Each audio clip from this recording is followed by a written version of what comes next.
transferring it from my bank to the Dubai bank would fucking take ages. So guess what? I would send it to my sister through crypto. 20 seconds is really all it takes. She would withdraw and put it in my bank. Who are coming up, who are just starting to make money, because somebody told me, one of my really close friends, right when I first started making money, told me, hey, be careful, because I started going out more. I mean, I travel solo. I'll find someone there. Hey, editor, cut that out. My mom is watching. Exactly. But I didn't get it. You know what, bro? I wasn't gonna ask you this question, but I'm gonna ask it just because some people are watching. Give us a 5-minute breakdown of that system. Hello, this is my first podcast. I'm RAMBOD NOROOZI, sitting here with Jawad. Long-time friends. Long-time friend indeed. High school. High school. Back when we were both practically nothing, and now we're sitting here as something, trying to get everything, basically. I agree. Brother, welcome to GC Studios. Thank you for inviting me. Of course. It's a beautiful studio, by the way. Yeah. A lot of work was done here. But back when we were like right before the camera rolled, we were talking about ourselves 3 years ago. You know, what was it, in your opinion, that really brought you to change? We were both in the same stupid stuff. We were both doing stupid things. We were both, you know, I don't know if you want to keep it PG for the cameras, but no, I don't have to keep. We don't have to keep it PG. like, I'll be very honest. But back in high school, I don't know what it was. Now, I was into a lot of deep, stupid stuff. me as well. Together. But sometimes we did it apart too. Like, bro, I don't think you've ever. Cause I almost got expelled from school. Like, I have the letter and everything. So I don't remember. But the biggest one was that message. I don't want to. We'll skip it PG. So we were together in the expulsion. We were together in the expulsion. You grabbed the fucking phone though, and I sent the message. Listen, it was a close call. Yeah. But bro, I think that was a very, very stupid move, and I think from there, something just not that specific moment, but just like a combination of all these moments, something fucking clicked, bro. I don't know what it was, but do you know when it clicked? Right when I had that, like literally The letter. the big letter. But I received that. I'm like, something needs to change. And bro, exactly what? A couple fucking months later, like 4 or 5 months later, COVID. Dude, COVID was amazing. Bro, that gave me the big. That was literally the push point. Where like, yo, I can reinvent myself. Now Exactly. I didn't know it was reinvention back then. I just thought hey, I can. Well, I can't go out, so I can't be doing the same shit. I can't do the same shit that I used to do. It's just not possible anymore. There's nobody going outside. And I was like, okay, I might as well make some money. I got a job. From that job, bro, I started learning. Yo, money's cool. The legal way. Yeah. It makes you feel powerful too. Yeah. Your self-confidence goes up tremendously when you make your first dollar and you say, okay, now I can actually buy the thing. Yeah. You know, it's no longer I rely on. And then slowly it started integrating. We see a lot, during COVID, we saw a lot of people selling stuff online. We saw a lot of people having their own stuff. And I don't know if I was the first or second, but I started getting into the online market. I remember I invited you guys to my first event. Yeah. None of you guys showed up. Yeah. None of you guys showed up. So, but bro, for me, That's a villain arc for you. Huh? I feel it wasn't a villain arc because I didn't hate any of you guys. Yeah. But I realized I'm like, cool. Whether someone watches it or not, I put on social media. This is gonna go crazy. And that was my first event. It was a challenge between me and myself because I realized at my job I was very, very good. I used to cut meat, bro. I was very, very good. I don't know why I was very good, but I just liked doing it. And it's not like I was working with customers or anything. I think you're just a perfectionist, bro. Doesn't matter the job. I think I am. I think I am. And I think that's similar with all of us. See, me, I think you. it's a Middle Eastern thing, bro. Yeah. Well, the people that are our age that actually made something for themselves or are trying to make something for themselves, I see the same traits in all of us. It's that perfectionist obsession trait, you know? How many people from our class or our generation do you know, or the friends we used to hang out with, who are even remotely close to on the right path? It's not about how much money you make. It's about if you're stepping on the right path. And I don't see that within 99% of people. You'd be surprised. Like, I know one of our friends, Pasha. Yeah. But I know damn well I started in my business a lot before any of you guys did. But bro, he had his first 10K, his first bigger success, I don't know how much he reached, but he probably started making money a lot sooner than I did. Had I been envious or any of these things, you can't be envious. That would have destroyed me. Cause bro, I said like Or I would have switched models, I would have switched business. I just couldn't. Bro, I had my biggest break this year in August. Boom, first 10K. That was like, first 10K a month. Accumulated probably around 3-4 months, it would have added up to 10K. But then August, boom, first 10K. But that first 10K fucking changed me. Yo, it changes you, bro. Man. I felt like I'm the man, bro. Yeah, that nobody touching me. It changes. But it's not because the money I made. It's because, bro, you write these goals down. I want to make this first 10K. When it finally happens, you feel like, shit. Like, bro, this was genuinely worth it. Cliche as hell. Don't get me wrong, very cliche. But bro, you feel like, oh my God, finally. And then you hit your first 10K in a week. Yeah. And then it's like, oh my days, bro, this is better.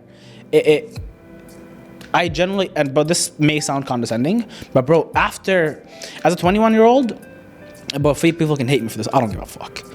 Generally, as a 21-year-old, if you make over 10 grand, what the fuck are you doing with that money? No, I live like what, 2 grand a month. And when I made my first 10K a month, it was like, I was like, all right, this is it. I was balling out all the Toronto restaurants, you know. But I'm not that type of person either. I don't even go out to restaurants like that. Not because I don't want to live a splashy lifestyle, just because like, I don't even feel the need to do it. I do travel a lot. Don't get me wrong. That's for work. But bro, more than 10K, nobody needs more. You don't. But you don't. Then you become obsessed. You see, like after 10K, 1,000, bro, and I've seen it happen so many times. After 10K, bro, people start they strive for power hunger. It's not a money hunger. Now, if they're in a different business model, because some business models will be like, oh, I made my first 10K this month, but their expenses are like 6 grand. Well, technically, you made 4 grand. Yeah. Your net is 4 grand. Now, I'm talking about 10K straight to your pocket. Yeah. Bro, I don't think up until I'm single. I live with my parents. I have the whole basement to myself. I have a couple other businesses that take some money from me, but other than that, but I just don't see the need for anybody after 10K, bro. And I'm actually starting a series on Instagram, bro. As a 21-year-old, you make over 6 figures once you touch multi-6 figures a year.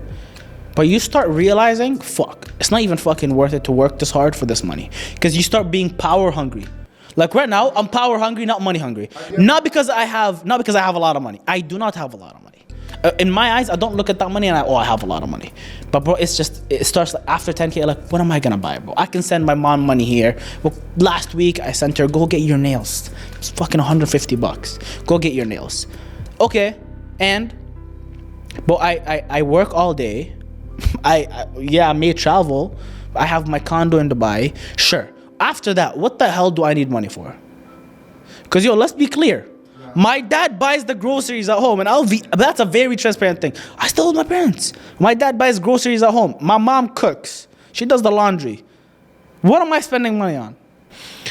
I mean, mine's a little bit different. I get greedy. Have you ever had that greedy? I mean, I'm sure you had it. Everybody had that phase where you get burnt after making your first big money, or you throw it. You know, you throw it around. You say, because your ego gets to you. You know, it fires up a little bit. You're like, what the fuck? I'm the man. And you start buying shit left, bro. I was buying watches. I was going to the clubs. I was splurging. It was. Listen, I remember one time I looked at my credit card statement, and it was like the start of the month. You know, I paid off at the end of every month. But it was the start of the month and it had already reached the cap on the second day. Nice. And it was a weekend. Very nice. I was like, wait, what's going on? What am I doing? Bro, I swear to God, do you know something I realized? It's because of not the lifestyle, but it's because of the strict household that I genuinely grew up in. That's why I don't feel like I can spend that money. Because I don't go to clubs. You got anybody that have you ever invited me to a club? No. I tried many years ago and I wouldn't even come. Because I just don't drink. And I'll be honest, I'm not a great dancer either. Yeah. So, like, what am I doing at a club? At a restaurant, sure, I'll go. But it's not like it happens often, maybe on the weekend. So for me, I swear to God, that strict household, it taught me how to, not save the money, but like just manage the money. I just can't spend it on stuff like that. But bro, in August, that 10K month, bro, I swear to God, I started drawing my expenses recently because tax season is coming. Bro, I realized, but that month I made 11,900 and something. But if you ask me where that money went, I actually don't know. You had fun with it. I think I did. Yeah, I think I did. Fun with it. I remember I fucking flew to Turkey, and because I thought I had money, I booked first class like a fucking idiot. And slept the whole way. You flew Toronto to Turkey first class? Yeah, it wasn't one way trip. I stopped in Egypt first. Okay. Yeah, but it was like $3,000 for the whole trip. Yeah.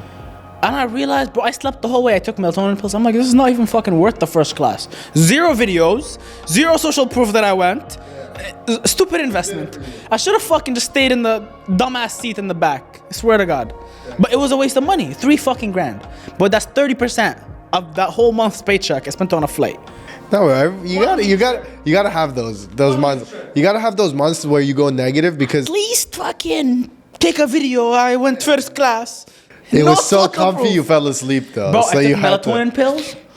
Slept. I woke up in Egypt. I would have fucking made sure I slept right before the flight. Enjoyed every second of that flight. Enjoyed every second of the first class. But yeah, I mean, everybody has to have that little phase where it's you just go negative 1 month. And a lot of my friends who are coming up who are just starting to make money, because somebody told me, one of my really close friends, right when I first started making money, told me, hey, be careful, because I started going out more. My volume of spending went up. They said, hey, be careful. You know, everybody has this phase where they become egotistical. Be careful, be careful. I didn't listen. Went negative like 1 or 2 months, right? That's a clap in the face. It's a wake-up call. And then now I have friends that are coming up, starting to make their first real money, their first big money. And now I've experienced it, and I've become the hermit. And I tell them, hey, I see what you're doing. You're starting to spend a lot. Everybody has to go through that, right? And the only way you learn from it is if you get burnt with those months where you go negative and you fuck yourself over. It's not something you can tell someone. They have to go through. That's men, right? That's men inherently. Men learn by getting burnt. They don't learn by listening. Like it's if we learn by listening, they're girls are the same thing. But girls are the same thing. Girls are the same thing, but they're a little bit more careful. That guy's a red flag. Yeah. Be careful. Yeah. No, I can change him. They just don't learn. 2 months later. It's different. Yeah. Are you broke my heart? Yeah. Bro, I still vividly. Well, speaking of a lot of people that we used to know, you'd be surprised how many people I look at their pages and I just. Sometimes I don't want to be rude. Like, mind you, all the girls from back in high school, there's a huge chunk of them. Like, I would say at least 50%, big unfollow. Not because they're bad people. It's just, I can see what type of down spiral they're going through, and I don't even want to be there too. Well, this is where like I started getting the motivation to make content. Is I understand because I was in such a bad place, mentally, physically, emotionally, all these things. I was in such a bad place.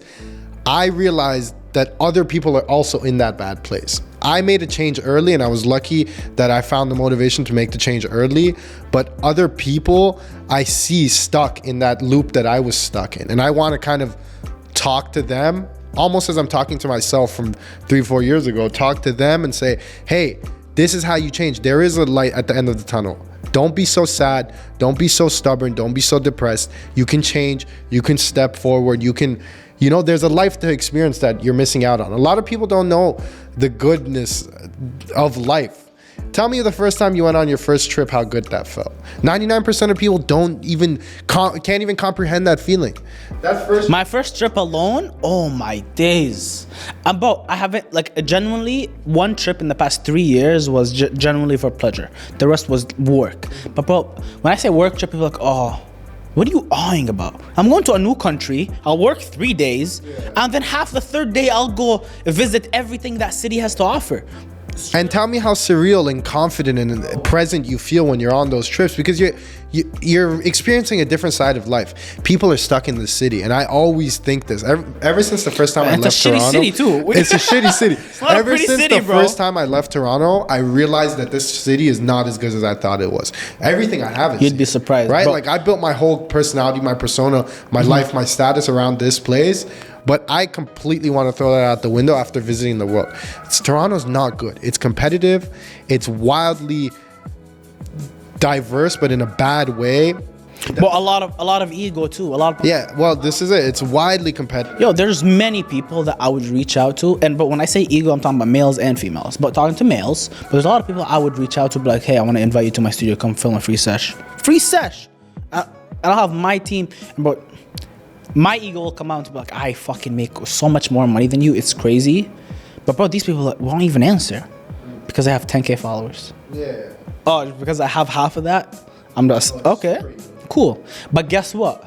Bro, I would see them with other, like, they would get invited to these special occasions to, like, I don't know, like, for example, I met a lot of people when I go out with these. There's a lot of big influencers in the city. They come to our restaurant in Mississauga and they'll meet me. It's like, yo, you're Jawad, what's up, man?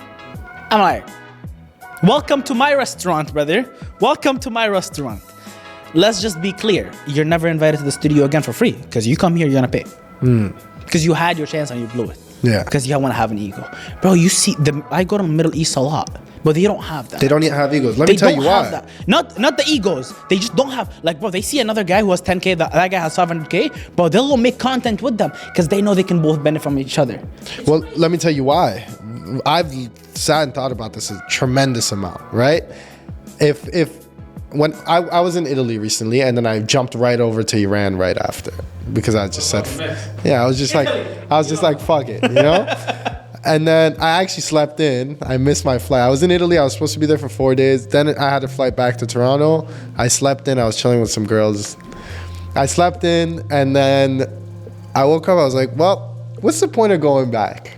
Might as well just, you know, I stayed in Italy for like a month and then went to Iran for a month. But when you see those places, I realize because everybody is Italian in Italy or because everybody is Persian in Iran, there's this feeling of connectivity, right? Yeah. When you're driving in the road, connectivity. The culture makes you connected. It makes you feel intertwined. Everybody wants to be together. Everybody understands each other. And this is a big part of attraction as well. The number one indicator for attraction is similarity. Right? I studied this in psychology, right?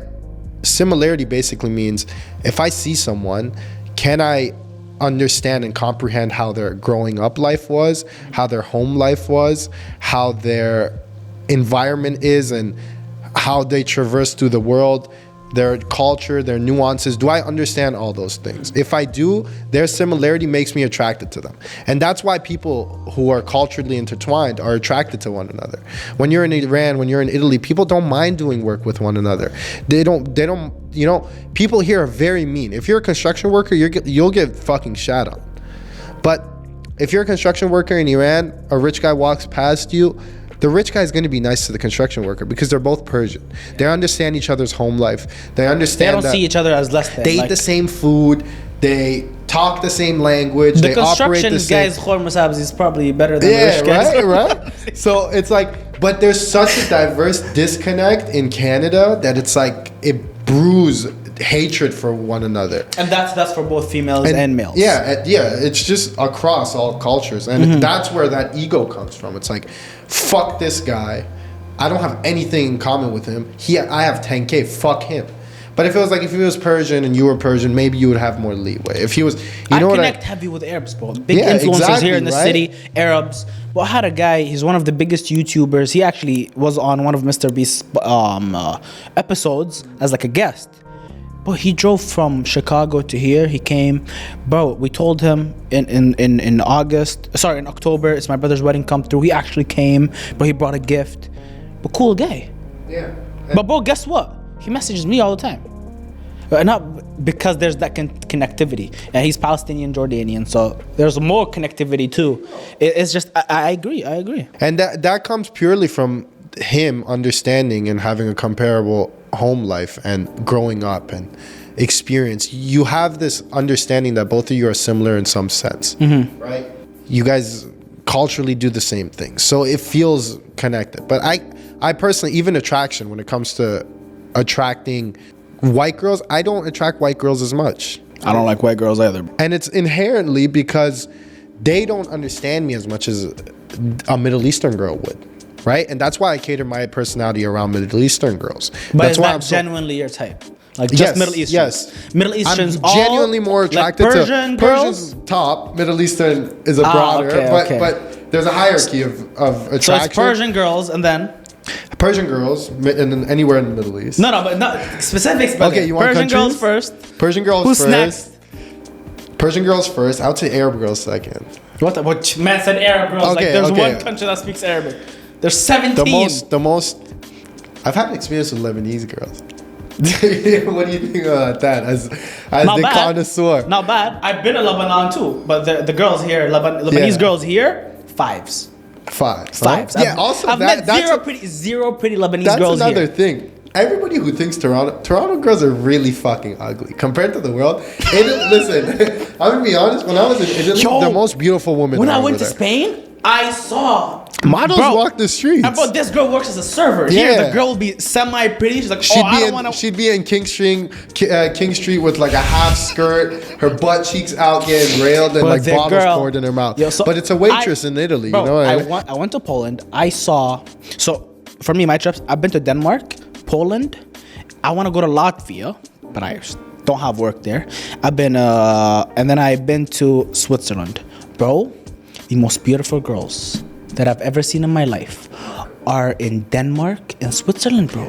No, well, Sweden comes third. That's literally Viking DNA. They're superior. Like, Bro, they're from superior. head to top, and I'm Yeah. not talking, but I'm talking about the face, pretty, perfect Pretty. face, Sharp features, beautiful. sharp jawline, Yeah. perfect teeth. Yeah. Sweden not so much. They drink a lot of beer. But Denmark is like literally Viking DNA. Bro, Denmark That is- has. But I have a lot of business in Denmark. These girls are, mashallah, gorgeous, drop Gorgeous. dead. Gorgeous. But I want to move to a different topic.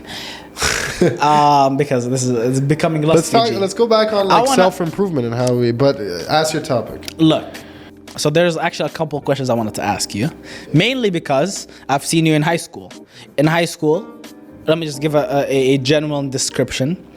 I'm gonna send this to the editor. There's videos of RAMBOD not being overweight. No, say it. Obese. Overweight is an Obese. understatement. Obese. Okay, very very heavy, like literally and figuratively, and I want to know what caused the change. What was the not the shift? What was the because see a shift happens over time. It's not a shift in mindset that happens one day. What was the click? What was something that was said to you? Something that you saw? Something that you went through that said, "Fuck this, Okay, I'm doing I can tell this." you exactly. I can tell you. Well, Was it a girl? Yeah, it was a girl. Damn. But that's It's always them ladies. That's what my page is built around, right? It's Yeah. like I am everything I say on my page is if I could talk to myself and if there was someone myself Before you could mention, watch. is it a girl we know? Yeah, I know her. maybe. Probably know her name. Yeah, I would think. No way. Yeah, Tell me yeah. after, bro. Yeah. I thought it's like a random girl that broke your heart. It's a girl we know. Probably. Yeah. For Persian? sure. It happened. Yeah. Oh damn! I think I know. Yeah, you definitely. I think I know her. Yeah, you Anyways, definitely know. So, tell us, Anyways. from Well, fat to fit, what was? It's not even just fat to fit. It's fat. I couldn't make eye contact with people. I was too scared. I was so insecure. I was so scared of life. I was so unconfident. I couldn't perceive making money, having friends, having status, having anything nice. you had friends, don't Yeah, I had bullshit. friends, but I couldn't You had perceive. friends, I bro. couldn't perceive like people liking me without me being funny and being an entertainer. True. That was your special. Yeah, right. I was a very funny guy, but that all came from insecurities. So that change, where it's like I went from fat, not just fat, obese. So it's like I was 255 pounds. At my And how fattest, tall are you? Well, 5'10", 5'10". I was 255 pounds at like 16 to 17. And you then- weren't, but you weren't 5'10" back then. No, probably like 5'9", 5'8", and then 250 is heavy. yeah, but it's like zero muscle, and then I have rolls as well, and I still deal with that. I have extra skin, and then at my most cut I was 165. Oh, 160 Pounds. Yes. Okay. It was kgs. That's what. kgs. I'm not sure. 75, yeah, maybe 76? around there, but I know it's Because that's around. what I'm trying to reach right now. That's yeah. That's 76.9 It's to the hard, T. man. I was- It's not easy to trust, bro. But yeah, I get tempted by the food. It's the money, it's bro. hard. It's the money. Money makes you real fat. Money makes me real fucking fat, bro. Yeah, I That's know. something I'm gonna talk about. I know. But the change happened when I was, with a girl and I liked her a lot. So you were And, dating her, to be clear. Yes. You guys I was- were dating. Yes, I was dating. And then so I did not was, know her. I was so insecure. Maybe you did. I was so insecure that she was with me for false reasons, meaning that this girl was very pretty to me at the time and I didn't find myself very... Man said at the time, what a dick. Well, now I'm much pretty. I'm much She was prettier very than- pretty to me at the time. Now I'm much prettier than her. But like, at that time, she was very pretty to me. She was out of my league, I would say. And then I had such a lack of confidence. That's a limiting belief, by the way, the out of league thing. But that's a different topic. At that time, that's how I used to think. Yeah. That's what I'm saying. Now it's like I'll fucking go out with Kylie Jenner. That's my belief. Timothy a Timothy guy will be like, yeah, I hope she sees this. this. But Timothy, I would crush him. But for myself at that time, I was so scared that she was with me for false reasons. I was so insecure. I couldn't understand why she wanted to be with me because I thought she was so out of my league. And then I pushed her away. She was a great girl. I pushed her away because I was so scared that she was going to hurt me. But then she actually left, which ended up hurting me. Defense mechanism, brother. Yeah, my defense mechanism kicked in. And then when I was hurt, I was like, what the fuck is wrong with me? I have all these thoughts in my head when I was a child where I was going to be great. I wanted to do this. I wanted to have this car. I wanted to have this and that and that. And I always had this vision of myself at 20, 21 and past that where I had all these great things. And I was like, this is not the path. You are not on the right path. Are you going to give up? Like, I was so hurt, and it was COVID time. So that's another thing. Yeah. Was COVID a big factor? Yeah, COVID is a huge like, factor because I was alone in my room dwelling on my thoughts. That's the last thing you want a 17-year-old to do. That's like a confinement. That's solitary confinement, bro. Solitary confinement for a jail, bro. 17-year-old kid in a breakup. That's like, thank God that I took the best message out of it. You know what I mean? Because for most people, that would be a very detrimental time. But this girl, I sat there and I thought, I'm this hurt. I have this time, because at this point I had realized that COVID gave me like a year and a half. I was like, I have enough time to come back reimagined and renewed.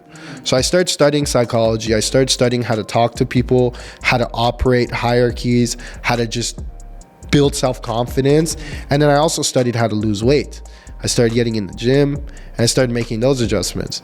I remember, was it during COVID or after COVID, bro? When we started hitting the gym heavy. I reached my peak. It was after COVID. It was after COVID? Yeah. That was when I reached my peak. I remember who we met there? But that's where I met my ex-girlfriend. Oh, yes. I was with her for a while. Yeah. Bro, deadass, I'll be honest, I thank you for that. Not because I met her, but because I was actually getting in shape. Because before, you remember, I was always the skinny kid. It was the opposite. We started hitting it heavy. I built muscle, and I was always, and you told me this, I remember. You always told me, like, we would wear hoodies. I was always wearing this Ryerson, it was like a jacket. It was a Ryerson jacket. Would never show my figure. But you take off the fucking jacket. Yeah. And it's cut down, like, tuk, tuk, tuk, tuk, tuk, tuk, tuk, tuk. So the pump cover, the monthly pump cover, yeah. Crazy. And why I liked it so much, because during COVID, I actually gained a lot of weight. A lot of people lost weight during COVID. But your goal was, like, you're not your goal, but you wanted to gain weight. No, it was just because I was eating like shit, bro. Yeah, but so you mean you got noodles fat. every night, order McDonald's every night, and play Assassin's Creed. Yeah, that was sick. Job, Assassin's Creed, but no social life. None. And Assassin's Creed is not a multiplayer game too, so that was a huge push for me. So I always remember that. Like, when I heavily got into the gym, I was with RAMBOD. Always. That was a good time. Bro. I love working out with people, because when you're working out, it's like not a weird intimacy, but it's an intimacy where it's two people who feel like you're going to war, training for war. It's like two people. I don't know what it is. You're all internal thoughts get put aside, your subconscious completely sleeps, and you're in the moment completely when you're working out, and you're fired up, and it's two guys purely in this not competitive, but in this like motivated, we each had our own goal, and I'm like, all right, cool, I want to lose weight. He's like, I want to stay in shape, I want to get in better shape. Well, let's hit this. Similar goal aligned, but also a different goal at the end. For me, I wanted to lose weight just because I wanted to look nice. Well, I didn't really care. It's not.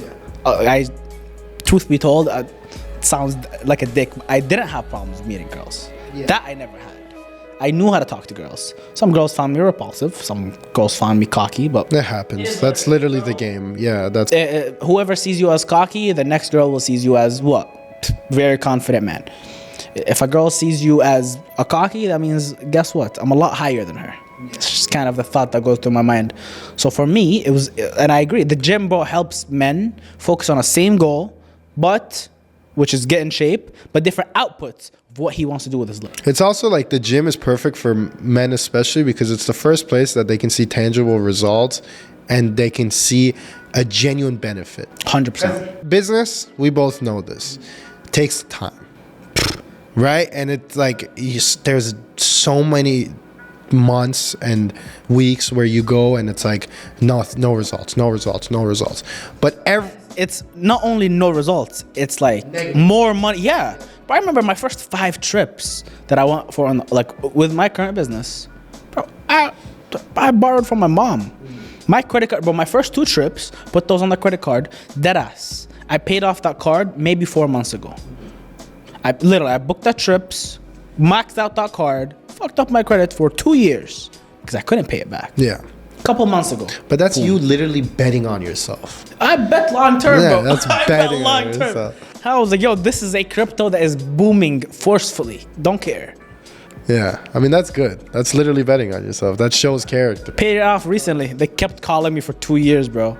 I know. I remember those calls back in the They day. kept calling me when they had my call. But I swear to God, I remember when they called me. This is so off topic. But when they called me, I was like, hey, so I have a file on things. Like, is this John Khalifa?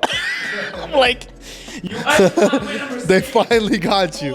Gotcha, bitch. The whole office. Gotcha. Was standing around. Because yo, she's like, is this John Khalifa? Yeah. I'm like, how did you? Yeah. Okay, yes, it is. It's like, yes, I'll pull up your file right now. Yeah, it was already Like- up. They have it Pinned pinned to the wall. Yeah. That's the guy who didn't pay for 2 years. Jesus, bro. But yeah, it's like back to the gym is the first place because business is it's not consistent, right? That's the only thing about business until it is consistent, which it never really is. But at the start, you don't put in and you instantly see results. But the gym is the first place where men can put in work and it's actual instant tangible results, right? And it's so good for men because so many men have self-limiting beliefs, and I see it all the time because I used to have the same self-limiting beliefs. Internal confidence. It's not external. That's what I loved about it. Yeah. Like, bro, you can get all the watches, all the whatever. Like, bro, see, it got to a point on podcast. I don't wear no podcast, no jewelry, no nothing, just because, bro, I hate the stigma of people saying like, oh, like he's wearing this, he must be. No, but I don't give a fuck. I can wear a Rolex, but whatever. I have 2 things. This ring, which identifies my 6-figure mark from my organization, and this, well, this is just health stuff. But that's basically it. Those are the things. Because, bro, I don't need external. I just, that external confidence, I don't feel it anymore. I don't care for it. This is kind of external, but this that's has also been in my internal, head. This yeah. has been in my head to get for the past 3 fucking years. It was always internal confidence. It's more internal, but it's like it's a tangible thing where you can look at it. Yeah. And it helps if you punch someone in the face, you leave a stamp mark. Leave your. Motherfucker. Here you go. Stamped by GC. But like, for many people, they don't have that internal confidence that you're talking about, right? Even when they have good stuff. But what caused you to be like, I want that internal confidence? What was the click? So was it genuinely when you just broke up with her? The first point, because that confidence doesn't come instantly. You have to work for it. When you reach your peak, when you'll get it. Yeah, but like that takes a while. It took a long time. Not a long time, but it took a long time for me to actually find that belief in myself. But the first instant point was realizing that I had her, and it was my own mind that made me push her away. I had her, and I was scared of her leaving me, so I made her leave me. And I was like, you're a fucking retard. Self-sabotage. Yeah. You did the thing you were scared of. Your mind was capable of doing the thing that you were scared of. So it's also capable of doing the opposite, doing the thing that you want, right? And I felt so betrayed by my own mind that I was like, okay, let me start fighting my thought process and my actual belief systems right now. I got betrayed by my own belief systems. Let me fight those. And when I started fighting it, the first pillar that helped me fight it was the gym. Seeing results made me believe in myself, believe that I could actually achieve something. When I lost the weight for the first time, when I actually went from being extremely obese to extremely cut, like I had veins on my abs, that made me believe that I was literally able to achieve anything, because I was 18, and that was my biggest goal by far, was to get abs, and I achieved it. And then that gave me like a foundation where it's like, now I've achieved that, and that was a big fucking challenge for me. I've achieved that. Now I believe I can achieve anything, right? So that was really how that process went. And now okay, so see, I like that, because you said once you got in the gym, you're like, okay, I achieved that, I can achieve anything. Now, which is the second point, another point. Since you had in your mind, I can achieve anything, what was the push for you where it was like, okay, now I gotta start making money? Money was, so we brought this up. My friend Pasha, our mutual friend Pasha, he got into business, and then he started, and at that time I had everybody, you guys believed in Pasha, not believed in me, dickhead. I didn't believe it's not that I didn't believe in him, I just didn't, there wasn't like any, I wasn't like, he's gonna become a millionaire, right? What happened was he went into business, and at that time I was completely into trying to build my status socially when it came to like parties and girls and things that are taking money away from you, not giving you money. But they helped me. That's why I incorporated into my life right now. Knowing people, being invited places, having status in your community, having girls around you, that stuff helped me. Doing that, having that phase, it actually helped me a lot translating over. So you have to have like seasons. You have to have seasons where you do that and seasons where you do business, right? So my friend Pasha started becoming successful. He was telling me about his first 10K a month. And I was sitting there, I was like, well, I'm barely paying for food, you know what I mean? Like, McDonald's, it's like... This is gonna sound crazy, but I remember a moment. Oh my God. Bro, I remember this moment. I remember when I was working at Loblaws. I even had my business running too, but it's just, there was no success. And I remember, bro, I remember telling you, I don't even know if I should say this, but I'm just gonna say that. But I remember, I was like, bro, I can get you a job at Loblaws. And you specifically said, I don't wanna fucking work there. Dead ass. In my head, I'm like, what kind of fuck idiot doesn't want to just get some money so he can start doing other things? But I distinctively remember you saying that. That always stuck with me. I'm like, holy shit. Why wouldn't he want to work at Loblaws? But again, that is also a status thing. Some people just don't see themselves doing shit like that. I was so status driven that it's a bad thing. Like, I should have worked at Loblaws, but my ego and my status. Bro, Loblaws is a fucking... Yeah. We're not advertising for Loblaws. Bro, no, man. Bro, it was a good job. Yeah. It taught me so much. It taught me how to deal with customers, bro. And my whole business right now is customer based. It also gave you money.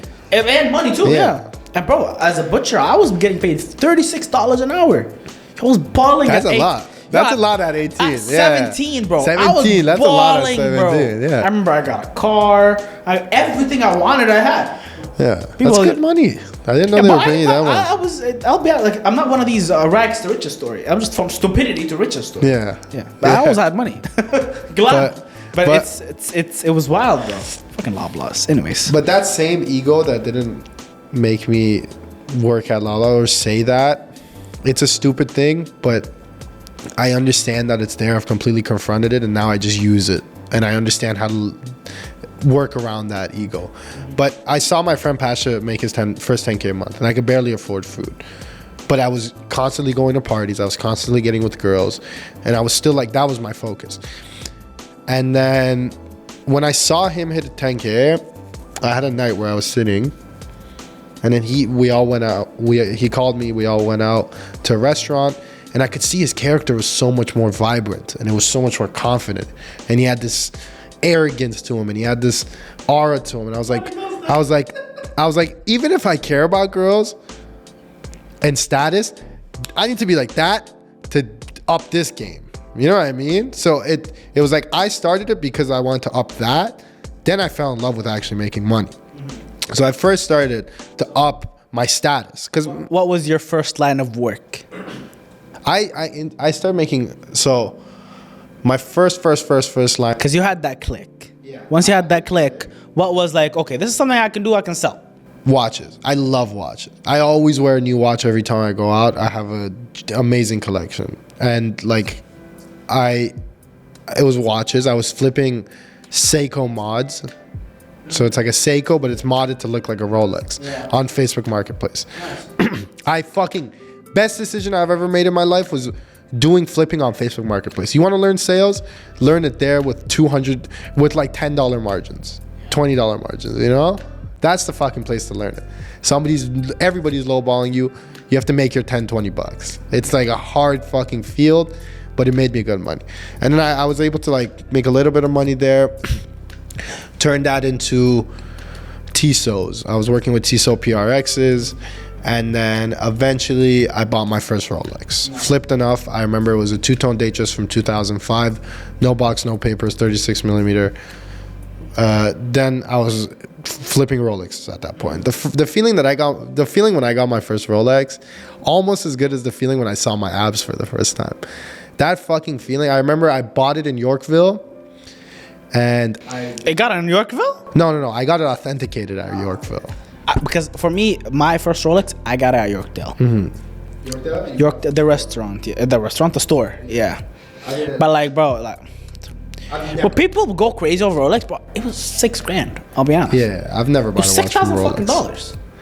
It's not that expensive. It's just it's such a status thing. It is a status thing. I don't even fucking wear it. It's in a box. That's how much of a status it is. It's such in a a box. status thing, bro. It opens doors for you. It opens rooms for you. Like, but I swear to God, I only wear that watch if I'm going to like super fancy place.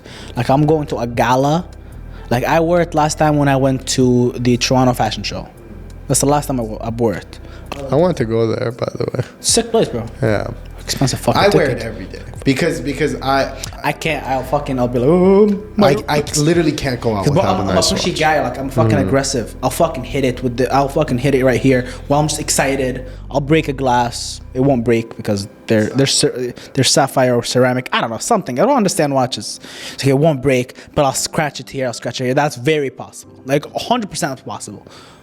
So I'm like special occasions only. Yeah, I mean, listen, I've become addicted to the feeling. If I go out without a watch, I feel naked. So I have to wear one everywhere I go, no matter what. And it's usually I just wear my nice watch. I don't give a fuck about it, like scratching. I don't give a fuck about it scratching. Because I bought it to enjoy it. And I'm going to fucking enjoy it. And I can get it polished if I really, really, really... But that brings the value down, no? No. That only brings the value down on very, very exclusive watches. Like if you polish a watch that's very exclusive, sure. But if you polish like a Datejust, the one I everybody's gonna. have is not fucking exclusive. Yeah, like you gotta polish those other watches. Nobody's gonna buy a scratched up Datejust because of the value. Mm-hmm. It's only super exclusive watches that they don't polish. But anyways, I started selling watches, and then I got to Rolexes. That was making good money for me, but it wasn't enough. Margins on watches are very low, and it's a very risky business because I was meeting people with straight up $20,000 cash in police stations. And then you would meet them at the police station? Yeah, because I learned how to authenticate the watches myself. So I would meet them at a police station. That's the safest location. I would go in a police station with cash, do the transaction. Yo, that sounds super shady, but it also sounds that's so the whole watch market legit. in Toronto. Anybody who's doing it knows that's how you do it. That generally sounds hella shady. I'm going shady into a police station giving someone 20 in cash. Yeah. So they can give me a fucking watch. Yeah. Police officers see it all the time now. They understand the business. They don't give a fuck. Like you have to go up to them and be like, hey, I'm doing a watch transaction. I'm like, okay, just do it right there. But I met so much safety. But from a safety perspective, that's fucking super smart. Yeah. What, are you gonna rob someone in a police station? Never. You're 2 meters away from getting arrested. That's how you know your customer's a fucking robber. When you would bring up to police station on Facebook Marketplace, they would immediately flake and stop responding. Right? Because, you know? Damn. I like that. Yeah. I met some of my greatest connections in fucking police stations selling watches. But I went into I realized the watches wasn't making me enough money, but I loved it. I wanted to buy, I did the watch thing initially because I liked wearing nice watches, and I didn't have the money to wear nice watches, so I would just flip it, take a picture. Yeah. Let's resell this bitch. Like I would wear a new watch every week. Everybody thought I had fucking, you know? Yeah, but no, it was just the same money being flipped. And then I got good at sales, so I approached a money exchange, a currency exchange in Toronto. Now North we're talking. York. Same business. Yeah. I'm in the money business. Yeah. The money I business. mean, literally, that is literally the money business. Yeah. Because, yo, it's the money business. It's money going in, money going out. You're talking the money. Money. If But you move exchanges- money, you just grab a little bit of money out the money you move. Yeah, of course. That happens that's everywhere. how What? That Your is bank like- charges you transaction fees. I'm going to take my transaction exactly. fee too. Being the middle is the best. Always. Yeah. Like for me, in my line of work, I'm a coach. I have my area of expertise, but there's other coaches within our ecosystem that have other expertise, and I just leverage them. Yeah. There's probably a guy who's an expert in the forex market. I'm a day trader, but I'm not gonna go on these TikToks and I'm an expert trader. I made 10 grand. So guess what? I sell my coaching program. Will come to me, and when they buy, they have access to the other coaches as well. So technically, I'm a middleman. People want to talk about investing. I can talk about it all day. I've made the greatest investments in life. I've done almost all my investments came at the wrong time, at the right time. Almost all of them. The studio with this content boom, the social media that I'm putting out, the business way, like the business model that I got in. It was almost the shittiest time to get in. But it was, in my opinion, the perfect time because of the fact that it was such a bad time in all the markets. It gave me time, but I had to forcefully learn so I can sell forcefully. Ain't nobody was buying stuff like that. So I had to really get. I had to get really good. So when a sale happened, holy shit! This is because I actually know how to do this. And but you see a lot, like in my industry, a lot of people we call them network marketing hoppers, bro. They come in, they see a composition plan by a company. They come in, one issue comes in, they can't sell, they hop to another company and get a deal. They make money for 3 months, hop to another company. But I've been with the same company for 4 fucking years. Bro, that's persistence. You will never make money in this world if you don't. Alex Hormozi says it, right? He shows a curve. It's like the success curve. Oh, I've seen that, yeah. And it's like everybody at the start has this amazing idea where it's like, oh, I'm gonna do this thing. It's so amazing. You're super optimistic, and then you get here and it starts becoming real hard. And then this is where most people quit. It's like, it's really hard. It's harder than I thought it was. Maybe this isn't the best business plan. And then they quit. But if you stay, you'll go back up and you'll learn the business and you'll master the business, and then you'll make the real money.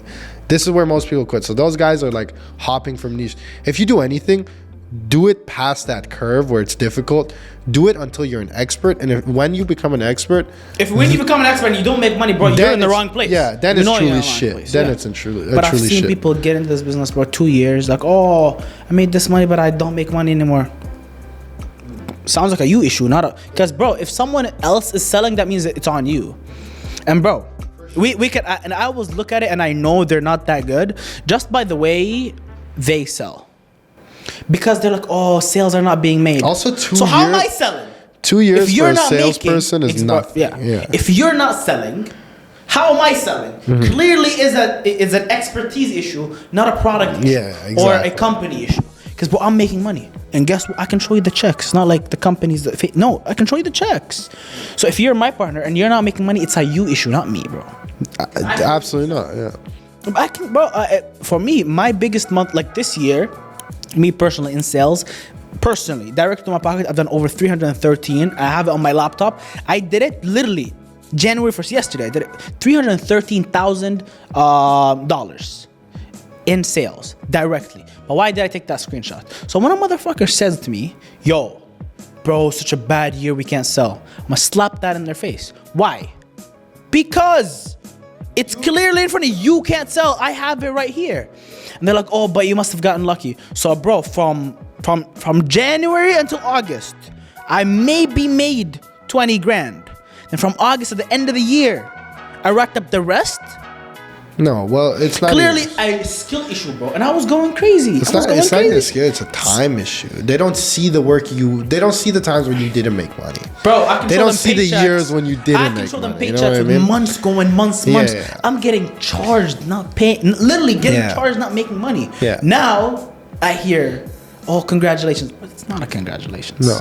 It's actually, I think it's disrespectful to tell me congratulations on something I fucking worked 3 years for. Because fuck. 3 years, bro. Maybe it's about that damn time is like a better. It's about time. Yeah. It's an appropriate response. Yeah. Because, bro, that congratulations thing, like, disrespectful. But I do want to ask you another question. Now, we kind of talked about it here and there, but the confidence to talk to girls, we mentioned it earlier.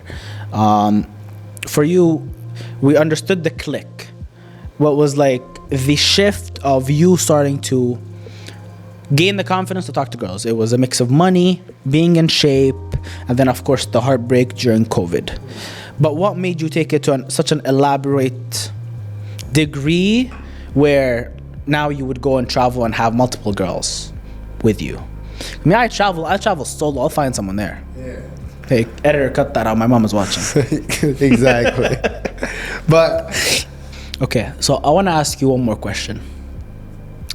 We talked about a bunch of stuff, but what was the let's call it the push of, okay, now you started making money, you got in shape, and we previously talked about it. It's a mix of other things. But what was the click of how you gained confidence to talk to girls, and what made you take it to such an elaborate degree where now you would travel and like travel with a bunch of girls with you?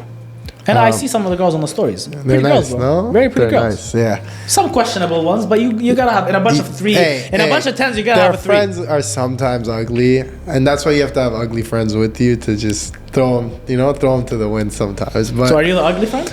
no, I try not to be, but Okay. but yeah. Well, I do it as almost a game because I did business and then I was a status chaser, Yeah. right? And I had both seasons.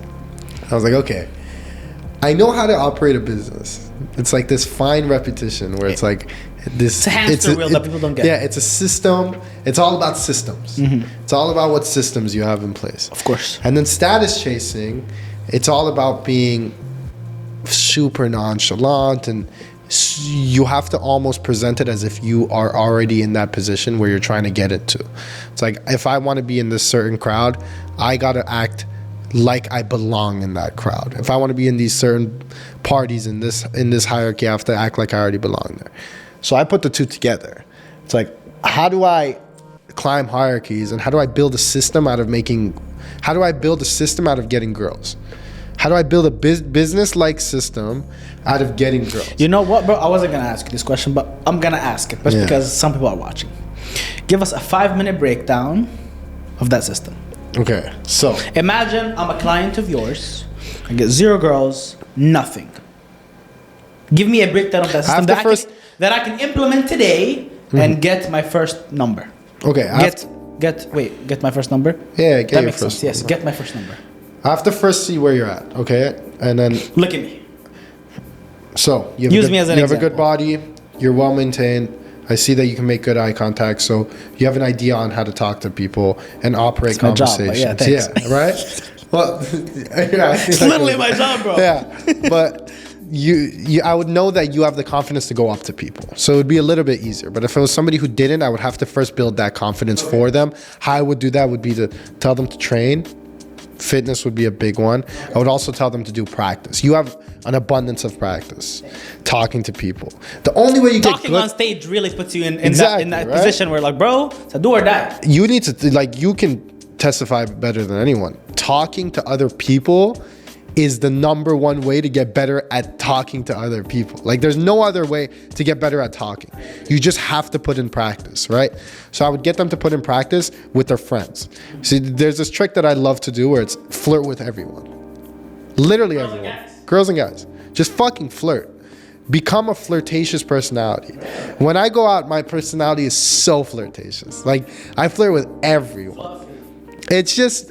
And because I flirt with everyone, my friends included, when it actually matters, when flirting actually matters, I'm not as nervous because I've done so much practice. Well, yeah, because you always do it. It's like, Yeah, exactly. like Right? your It's become my persona thinks it's like a personality. normal thing. Another Yeah. day, another friend I'm talking to. Exactly. It's like 99% of guys walk around and they're super held in, they're super locked in, they're super closed off, and then they see a girl they really want to approach, but they don't know how to because they don't know how to flirt. They don't know how their level of flirting is, their version of flirting is. They're too scared. They're too nervous about what they're going to say.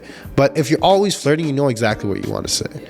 But if I was to do a system for you to get your first number, which I know that's not true, you have. I have a lot of contacts. Yeah.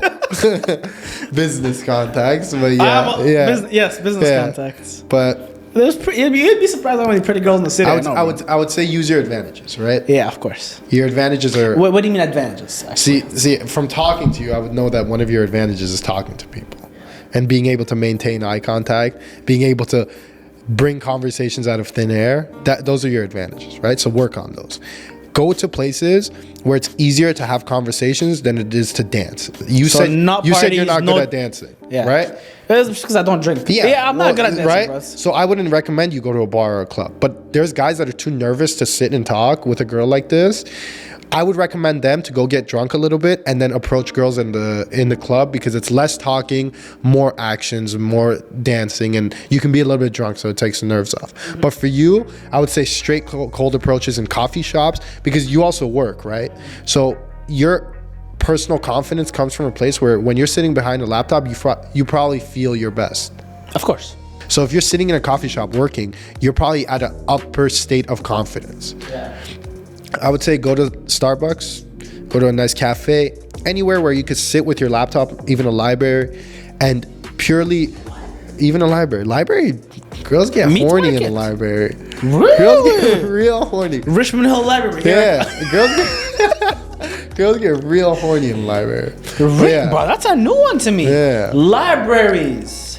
I can see a coffee shop and stuff. A library. Is it that nerd library state? is because it's so quiet and eerie, and then your eyes lock, and it's like, me and this person are here now. It's like, now I'm thinking about them. Yeah, it's like an empty room. Now you're thinking about it. You're not allowed to talk, so it's only thoughts. When you're in a library, you're so quiet that your thoughts are running faster, right? So you see a person that you're kind of attracted to. You keep thinking about them. It's not like you can't distract yourself. You're on that topic, but. Yeah, but I would say, because you have a lot of self-confidence and you know how to talk, genuinely do sober cold approaches, and in places where it's catching girls off guard, because you can maintain conversation and you can create conversation out of thin air. You don't need to be drunk in a club. You don't need to be drunk in a restaurant. You know what I mean? You don't need to be in a bar. You can do it at a coffee shop where the girl is in a different mindset. See, a girl in a restaurant or a girl in a club is trying to get a fast high. She's trying to get drunk and dance and then say, fuck it. But do you think, let's say I go to a coffee shop, mm-hmm. Do you think pickup lines work? I don't like pickup lines. I use them sometimes, but I hate pickup lines. So what's your cold approach? I would genuinely just say, hi, I think you're very pretty. My name is RAMBOD. It depends on the situation. I would say, can I sit here? Can I have a conversation? Oh, yeah. Can I get your Instagram? Instagram is another good test. Andrew Tate fucking advised me on this, and it was one of the best advices I've ever heard. It's like, if you give a girl your Instagram, if you ask a girl her name and she doesn't ask yours back, just walk away. That girl's not interested. I've heard that too. Right? And it's so true, and I've seen it so much in approaches. There's something I learned in sales. Mm-hmm. It's crazy, but I learned it in a sales perspective that I actually noticed that it works. Yeah. A lot of girls are scared to give out their numbers sometimes because, like, stranger danger. So you ask them for their Instagram. Yeah. Bro, one of my guys taught me this. And what's crazy, he taught me this in Lebanon. His name is Daniel G. He's very, very big in the city.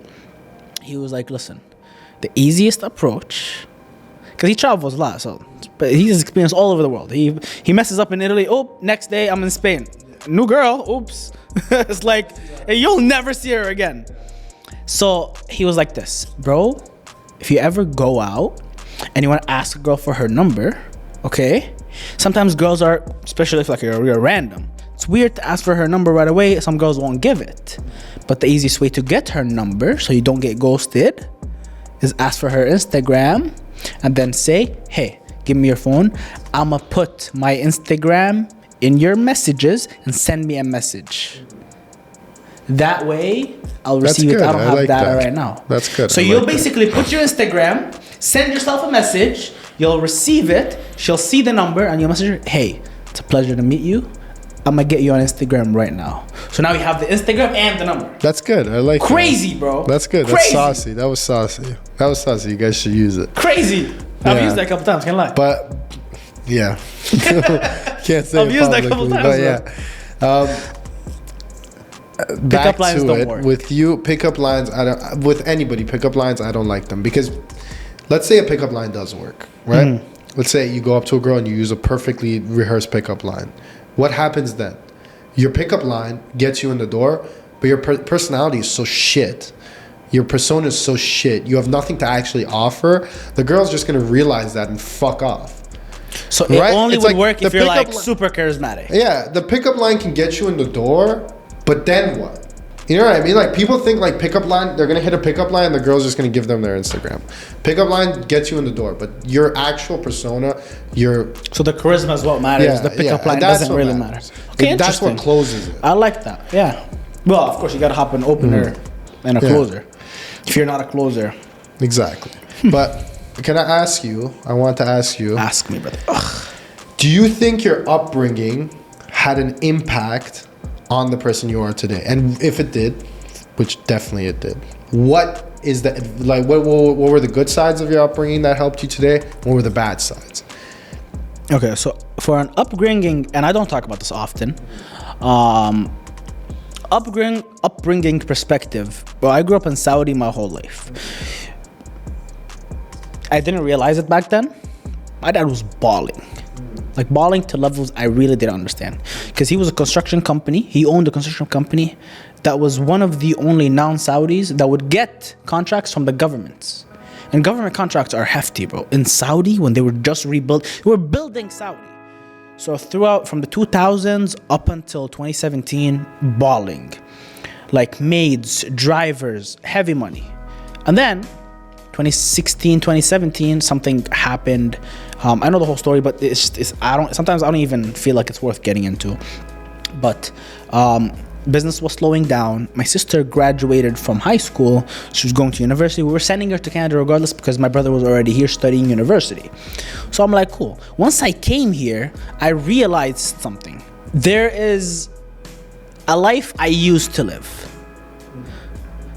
A life I used to live, which is I can just live life and I never have to worry about money. I never have to ask for money because it's just my dad will give me. I came here and because business was bad, 1 month money sent, second money sent, third month half the money sent. After that, a quarter of the money started decreasing by time. I was a kid, I didn't understand. The real click, and I believe this was the core of because understanding the core of what gets you in the groove is everything. The core of why I wanted to originally make money was from that one specific moment. I had a friend, and he was getting haircuts at this barber shop that was right beside our school. I don't remember, I think it's shut down now, but it was in that small plaza beside Second Cup. Right above it. I don't remember what the barbershop was called, but I remember I was in grade 9. In grade 8 I didn't care. My hair was growing out. In grade 9, the fade phase was coming in. It's like everybody getting fades. I seen the guy and I was like, that's a nice haircut. And my English was picking up at that time. I was like, I like that hair. Where'd you get it cut? So after school, we actually went there and I asked him how much it is. He was like, it's $20 for the haircut. Good old days where a haircut is $20. Now, a haircut is, Jesus, brother, wild numbers. So I ask him $20 and I run home and I tell my mom, I want to get a haircut. I want to get like this picture. I'm going to look so nice. And back then I wanted to do that CR7 thing, the line, brother. We all had it. The line. That was top tier. Everybody wanted to be Ronaldo. Yeah. And bro, I remember that day, my mom looked at me and she said, I can do it for you. But bro, worst. I never had that feeling. I felt darkness, bro. There was like, whoa. But I wasn't naive. I understood there's something wrong. Yeah. Later on, I realized money was not available. We were barely getting by. So for me, my upbringing, bro, I was raised from the age of 7. I was raised not separated, but at the age of 7 in the Middle East, it's like your dad treats you as a man. Any party, any mehmuni get together, but you're sitting with the men. You ain't sitting with the females. And we know what the dads and uncles talk about. Politics, Saddam Hussein, all these But you start thinking about the moons and stars and be like, how can I rule a country at the age of 7? So that's what I grew up with. So when that moment happened of, oh wait, we don't have money, security kicks in. Like, okay, clearly something's wrong. I need to do something. So I started selling stuff here. Once I remember I had an allowance $20 a month, bro. $20 a month. I remember it was an eclipse, and I bought these goggles, okay, for the eclipse goggles, and I bought them. They were like, you were reselling $15. It was $15 for like 20 of them, and I remember I was selling like $5 a pair. Yeah. But that was good money. But I was doubled my income immediately that month. Yeah. Entrepreneur. The first business. The first business, bro. But that made really good money. Let me ask you think it helped? Because I know in my case it helped when you were originally very wealthy, and then it got taken away. And then now it's like, your heart's like, wait, I used to have this feeling. I don't have it anymore. And this is like my new baseline. And when you're lower than baseline, you're like, at least let me get to baseline. I heavily believe it did. And bro, I think the best stories, and bro, you can study this. It's very, very simple. The best stories of people that made it wildly successful, a huge chunk of them used to have money, stopped having money, and then had made more money. Yeah. Why? Because for them, bro, it's crazy because a broke person will always thrive to have money. But there's never a goal. It's just, I want to have money. But a person who used to have money has a goal. I want to get back to the lifestyle I used to live. That's a certain income that he's aiming for. So if he surpasses it, he's fine. But he wants to get back to that. For me, I wanted to get back to the time. It's also a lifestyle where you're used to. Where it's of course, like, bro. when the fuck was a haircut not a problem? Every summer we'd travel. And it's not once we'd travel. No, that's for brokies back then, bro. We traveled twice. One family trip would go. But I traveled the world when I was a kid. Bangkok. I went to Thailand, Spain, Switzerland. Bro, traveled the damn world. And then, right after that trip is done, we'd go back home for a week, and then we'd go to another city where my grandma used to live and stay there for a month with my cousins. My dad would go back to work. I was living lavish, bro. Hella. So I was like, okay, now I need to get back to that. So traveling is a big part of who I am, because I used to do it a lot as a kid. Travel the fucking world. Now I just do it for work. Same thing, different approach. And then the money aspect, I think it really, really did help. The fact that I lost all that money, because then I tried so many things to make money, and I realized what I like best. I've tried so many things. The selling products online, like an actual physical product in person, selling it online, a little bit whack, not my thing. It's the delivery satisfaction to me just doesn't make sense. Yeah. And then there was other stuff that I used to sell, not exactly in the legal realm. That was also kind of shady, because also if my mom asked where's that money from, I kind of just don't know. I don't know. And unreliable as hell, bro. And it required a lot of work. Always on your feet. And then I tried more stuff. I tried a job. Something just clicked in me finally, and I tried one last thing. And it worked for me. And I'm super happy. Because there's a lot of businesses that just business, then it just stagnates because it's a hype, it's a trend. But bro, the business I'm in is always developing thing. It's always evolving thing. Not because of the business it is, because of the industry and niche that business is in. Also, so you're virtual, which is the number one aspect. Of course, but virtual as in the type of work is all done virtual. Mm-hmm. But I meet a lot of people in person. How's that experience? Bro, that is amazing, because you meet people from all walks of life. Yeah. And all ages and all demographics. But I don't think there's countries I discovered that they're a country after knowing, oh, you're a country? Damn. Like, bro, Denmark and Netherlands hate each other, bro. Hate each other. I never knew this. Nobody knows this. I have no clue. Because one speaks Danish, one speaks Dutch. Sounds the same. New information to me. But bro, hate each other. Despise each other to a max, government-wise. People don't care. But bro, they hate each other. And I discovered another thing in Europe. That's what gives you in travel. You discover another thing in Europe. But people in Europe living a better life than here. We think we're top. No, they are. Because bro, they can go to another city, 40 euros. Yeah, we are not top. We are not top. Hop on a wanna Ryanair go, flight, every 40 time I euros, want to yeah. go to Dubai to visit my sister, to see my apartment, to just do some work. It's a 12 to 14 hour trip, but that's hectic. Anybody, bro, that whole continent, Europe has so much history. Europe has so much history. And the infrastructure is literally built on an infrastructure on a time period where people had to be forced to talk to each other. The infrastructure in Canada is built for non-communication. Uber And Eats it's so and new, this bro. and that. Yeah, It's not that old. It's a couple hundred years old. yeah. And there's no beauty to the country. But you go to Europe, these are countries that have existed for thousands of years. Yeah, small buildings, small roads, everybody's intertwined. You have to leave your house. In Canada, you literally don't actually I don't even know have to leave in your Canada. house. I don't know my neighbors. Yeah, no, In the Middle there's East, no neighbor. my cousin's house. Not my house, my cousin's house. I know the neighbors. Yeah. I know the neighbors. Yeah. I visited Jordan That's maybe so 3-4 times a beautiful, year. Why do I know the neighbors?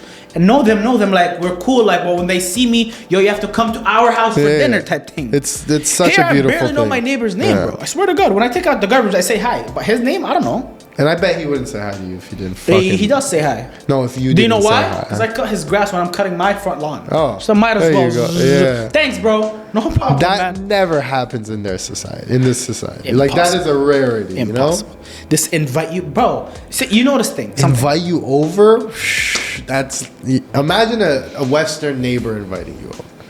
You know? What are you gonna feed me? Yeah, what are you gonna do? What are you gonna feed me, bro? It's just- rice and chicken. Yeah. Cool, thanks. I roast. I think Western Chicken society... pot pie. I think Western society is so scared of... I just think they have such defense mechanisms where it's like... That's why, bro, the depression rate is high. Yeah, You for never sure, see that's nobody why. in the Middle East saying I'm depressed. You don't have time to be depressed because 17 of your cousins throw themselves in your house every 5 Exactly. minutes. You don't have time. You Yeah. can't sit alone and be depressed. And bro, the time doesn't exist for and it. crazy enough, but here, if people don't have money, they'll just lock themselves out. There, if you don't have money, everybody figures something out, bro. Yeah. You'll go chill on a hill. You'll light go- a fire. Go fucking ask your cousin. He'll be like, all right, come work here. Yeah, you know, come, right? exactly. Yeah. Come work here, bro. Listen, I Yeah, know this guy. He'll yeah. fix you up. Here, no connections, bro. No kind of nothing. Bro, it's and terrible. the best thing about it there is because see the area, and I love this because the area in Jordan, I have a lot of family that lives in Jordan. Bro, that area that they live in, the family name is big, huge, huge. Like everybody knows them. Why? Because bro, one guy was a Muay Thai coach, and he got trained under his uncles and stuff. But that one guy started training the king's wife. The king's wife, the queen. He started training her Muay Thai, but just private classes. 3 to 1, he became known all over Jordan. So now when I go there, he's my cousin. Brother, oh, yo, come to a restaurant, eat. Yeah. For free. It's like our best meal. I was like, oh, discount. No. And but when they fight you, no, I swear you will not pay. I swear you will not pay. And bro, that's a good feeling. Imagine going somewhere and they say, I lie to me swear here and you'll tell not me pay. I will not pay. Yeah. Lie to me, please. Yeah. And then we always end up paying. It's just a formality. Yeah. It's just a formality. We will For end sure. up paying. I know. Someone will end up paying. Here, lie to me here at least. Tell me you're not paying. Because here they're Lie to me. scared. I just want you to lie to Yeah. me. Lie to me and say, no, it's on us. The next time you will get it. Lie to me. Make me fight. They don't have that here for one precise reason. In Toronto or in Western society in general, that free offer doesn't exist because they genuinely don't believe you'll get him back. But in the Middle East, he knows if he gives you a dinner, you're gonna give him something later. You'll give him another dinner back, bro. I know. He will Because invite you, it's bro, like- come next It's week. a transaction thing. Yeah. It's like, I know that if I give you something for free, you'll give it to me. But in this society, it's very scarce to is. see that because they don't It is. actually believe that if they give out something for free, they'll also receive that as well. And that also comes into upbringing. But I was raised into areas and generally like families like that. So when I find North America depressing, bro. Depressing. But let me ask you.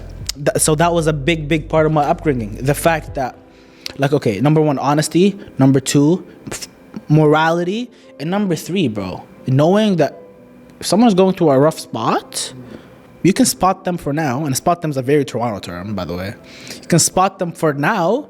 They'll help them for now, but it will always come back to you in some sort of way. In Western society, they don't believe that. They're like, I need an exchange of something. Bro, I've done a lot of free stuff, bro. I've done a lot of free stuff here. It always pays off.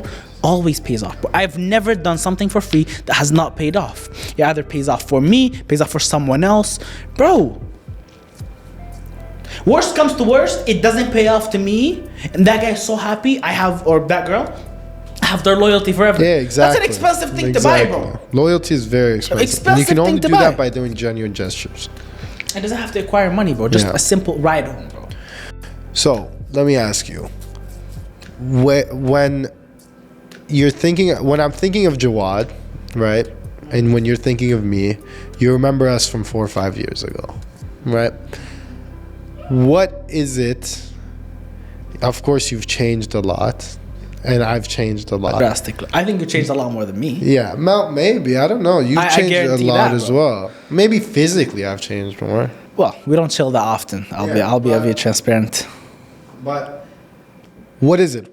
Tell me your personal development secrets. What is it that really made you want to change? What is it that what is it? What are your secrets and what motivated you? In streamlined form, there's a couple things. Number one, since I did get into the gym, that was internal confidence. I always wanted it. Always wanted it. Because I had it as a kid, but it was external. Because I knew I was rich. Well, I knew I had money. I didn't know I was rich. It's like there was no worries. So that was just external confidence. I lost it. Here, I discovered it with you. The gym is an internal confidence thing. So that helped me a lot. I was never the shy kid, that's for sure. I was never the shy kid. But externally, bro, in Canada, I had a hard time fitting in because of the fact that I came here and my English wasn't the best. Also, how did that affect you in both positive and negative, not knowing fluent English? Honestly, bro, look, I'll start with the negative. In the negative sense, a lot of people underestimate you, which is positive and negative. Because sometimes when you're young and you're powerless, when someone underestimates you, it just pisses you off. Now that I'm in the business world, when someone underestimates you, bro, you're giving me a free pass to take over right now. So, perfect. But when I was young, underestimated it just pissed me off. It's like, it bothers you because like, you don't see me as someone. Underestimated. But also, I always find the light in it, but it gives you a little bit of a character. When you talk to someone on the phone, they know, because bro, the Western perspective about the Middle East, it's a very cultured place. Maybe they call it a third world country, which I disagree. I think they're the first world countries. I would agree with that as well. But because it's such a perceived cultural place, when you talk to someone on the phone, they know you got culture and you got experience, whatever the case may be. Bro, if someone calls me and like they sound super white, like, at this point I don't trust a white person. Not because of who they are, it's because of how they talk. So, but you're so bland. Add some spice to it. Because white people are so monotone. But you'll see, for me, I learned it, and this is a Middle Eastern thing. It's always a Middle Eastern thing. When we're talking in our home and mother language, in our mother tongue, but you'll see us very expressive. But people think it's just a hand thing. No. It's also a tone thing. Yeah. Middle Easterns really know how to control the tone because they say you're super loud. But when I'm super loud, I'm trying to emphasize on a specific point. If I'm trying to whisper to you, it's a secret. But I'm I know how to emphasize a point. And I do it with every day how I talk. I emphasize on specific points. I slow down, I speed it up. Sometimes on a story, you'll see me talk fast. Why? Because when you're talking fast, people trying to, okay, let me focus. What is he's talking about something. He's moving fast. Let me focus. But then you'll see me slow down when I'm talking about a call to action. Why? It's a call to action. I need your focus here. There, I want you to hear information so it can be in your subconscious. But then I want you to focus. This is the offer. I think that generally helps with everybody's upbringing, and me not knowing English, right? Not knowing English before I came here was a big push. Yeah, because you learn the nuances of being a foreigner. And I learned it real quick because that first moment I went to play basketball and a kid would not let me play because he was saying some stuff and I wasn't understanding, so he wouldn't let me play. But 3 months I learned perfect English and I did not care because I was like, I ain't going to a situation like that, not again. And it's powerful to have these. It's powerful to have nuances from when you're from your home country, you know. So don't be discouraged if you are someone whose English isn't the best, because when it becomes Completely. yeah, Now, don't be a fob. don't be a fool. Don't be like, hello, brother, how are you? And No, don't like, be not speak willing to English. learn the language, because at the end Yeah. of the day, you are in a Western country. You need to know the language, but That- bring that over the spice. nuances that your original language has, Add it, and, bro. I and it'll agree. add it and make it more powerful and deliver better. But it'll give you'll see the best salespeople are Mm-hmm. usually people of color. Not because they have that, and I hear this a lot. Oh, because they have so much trouble back home and stuff. It's the drive. No. No. Do you know why? Because, bro, they have that character in them. Also, they've been training since the bazaar days. Yeah, bro. Habibi, just for you. Yeah, it's in their DNA. It's in yeah. the DNA, bro. Yeah. We are the original sellers. Exactly. We've been We doing taught it for people how to sell. thousands of years. But I think it did, yeah. Personal development wise, it's crazy, and I don't like in a streamlined way. So there was the internal confidence, and then there was the external confidence. Those were set aside. I was never the shy person, so also that was set aside. For me, the personal development was growing out of the shell and knowing I can do better. That was the biggest limiting belief. Why would I be able to do this? Look who I was. Why would someone like me be able to do this? That was a huge limiting belief for me. I broke it. And then there was more limiting beliefs to How break. did you like? What was the first time Well, you're look, like? I'm not a book person. I'm not gonna read a book and stuff. I'm not a book person. But a huge thing for me is because, again, I like studying characters and things. So, but it's shocking. I don't think anybody have ever said this, but I learn a lot from songs. My favorite rapper, J. Cole, he adds a lot of spice and character to his songs, but it's also real world. I like to listen to freestyles because that gives you real life experience of other people. It's like reading a book, but hearing it. It's like an audio book, but in a rhythm I can listen to. So I try to grab life lessons from there. I like to watch a lot of documentaries, bro. Documentaries about crazy enough, about great warriors in the world. We're talking about every other society. We're talking about the Shah of Iran. We're talking about great empires that were built, how they were built. I like talking about great warriors too, great generals. Alexander the Great. Talk about Napoleon. There's he's actually not a lot of people know about him, but he was a great strategic warrior. He was a general in the Islamic army back in the good Islamic days. His name is Khalid bin Walid. But this. And I 100% believe this because it's documented through history. It's just it's not put out to the Western people. But he was one of the only generals in the world that's never lost a battle throughout the span of his life. Do you know when he died? He died so damn young. His first battle, he was 15 years old. 15 years old leading a damn army. Strategically taking over an army 3 times their size.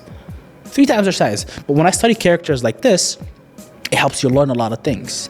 And my biggest tip, and I'll shout him out here. I do not care. There's a guy on social media. I don't know his Instagram or TikTok or Snap. His YouTube is called Magnates Media. But this guy, he does documentary style videos that talk about businesses. It's literally business and money of all the great peoples and all the great businesses. Just yesterday, he was talking about the story of Juul. Like the vape Juul. But the way of his storytelling is such an intriguing thing to me. But also you learn so many things, bro. You learn so many things about businesses. There's video about Andrew Carnegie, about Rockefeller, all these people. But you learn a lot of things. That's where my personal development comes through. And that's why sometimes people perceive me as a shark. Because I am a shark. I'm always on attack mode. I do not care. Don't care. Like zero care in the world, attack mode, shark mode. Does that come from being a foreigner kid? Maybe, but also it's because, you see all the greats were not wusses, bro. Sharks, great sharks. They always, yes, they may have had a vendetta, but you see all these greats, genuinely, they had a drive. And that drive was not always a vendetta, it was always takeover. Because after they make that money, it's takeover. That's what I aspire for myself. You want me to tell you a funny fact that you might really enjoy? When it comes to all these great generals and warriors and conquerors and emperors, a lot of them, a large majority of them were mama's boys, and they were almost fearful of their mother. If you study their literature and their personal life, a lot of them. Have we noticed on the podcast that I was always saying my mom is gonna watch this? Right, and that's what I was trying to, Nice, link I like back that. to. Yeah, I like that. they have a huge motherly complex where it's like I'm need to be careful about what my mother thinks about this and how she feels. See, that's the thing about what my mom thinks about it.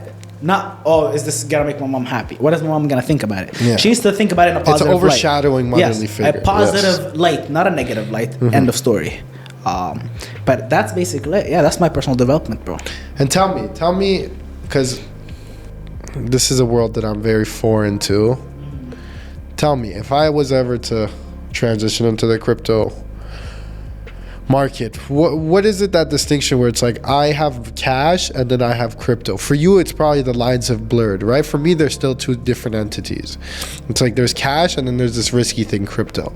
But for you, it's probably you see crypto as cash. I see it as both. I see it as both. Because I know we don't even have a lot of time, so I'm gonna run through this. But for me, how I see the crypto world as the next big thing. Why? Because I see it as a digital gold. Again, why? Because I study history a lot. That's just I love history. Because I always see that history repeats itself, bro. That's it. The world has been the same for thousands and thousands and thousands of years. History repeats itself. So why would I not learn from the past? Now, the past. What was the last big rush? ETFs. Okay, before that, what was the big rush? Gold. Big rush. There's a lot of things. So when you're talking about gold, and when you came in, and then there's not crypto bubble, sorry. You're talking about the internet boom. There's a lot of bubbles and these bubbles took over. But when gold was just at the beginning and people just owned it, it was so cheap. But then, do you know what happened? BlackRock introduced a gold ETF. Bro, that exploded the gold market. Right now, gold is sitting anywhere between 2,600, 2,800 per ounce, bro. I don't want to give a specific number because, again, it's not Friday yet. We're still in the trading world right now. It's actively trading. So it's sitting between that range. But you go back 10, 20 years, it was not even nearly half that number. This year, it's all-time high.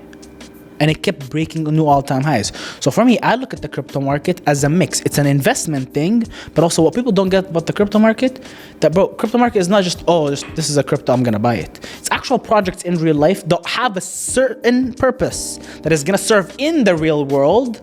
And instead of listing it as an IPO on the stock market, list it on the crypto market. So it's an easier entryway into that digital and virtual world. But also, a lot of them have huge potential. And they're real projects that people really believe in. So for me, the lines aren't blurred. Of course, there's cash. Cash is king. But there's also crypto. Crypto is security for me. But do you think, so for me, I've started to have this thought process recently, and I think a lot of people are as well. As people become more international and they become more virtual, money is being made more and more on the internet, and money is being moved around the world much easier using crypto. The faith in the actual cash is going away, and it's like the dollar's not backed by anything, right? So it's only backed by the country, and the country's lines are starting to blur. A lot of people are losing faith in the United States and our literal national reserve. So do you think that crypto is the new dollar? The new cash? I will answer that. Look, how I genuinely look at that specific topic is eventually it's gonna replace the dollar. Because if you go back in history again, there's cycles to every currency. Before the dollar, it was the British pound. What was ruling the world? What was the national reserve, let's call it. Before that, it was multiple currencies. There's a 100-year cycle for each currency. Gold was before that, but every 100 years there's a cash is king cycle. But which type of currency? Which cash? Now, because people are realizing, world is moving so far into with technology that it needs to be digital. Because realistically, how often do people use cash nowadays? It's all tap. That debit card, by the way, that transaction is technically a crypto transaction. Because what is crypto? It's just cryptic language, ancient Egyptian cryptic language. And the word cryptic crypto comes from the word cryptic. Cryptic means secretive. That's what the crypto market is. People call it the crypto market, but it's just, what is it? Why is it the crypto market? Because it's a cryptic set of codes that is unique to every single human being.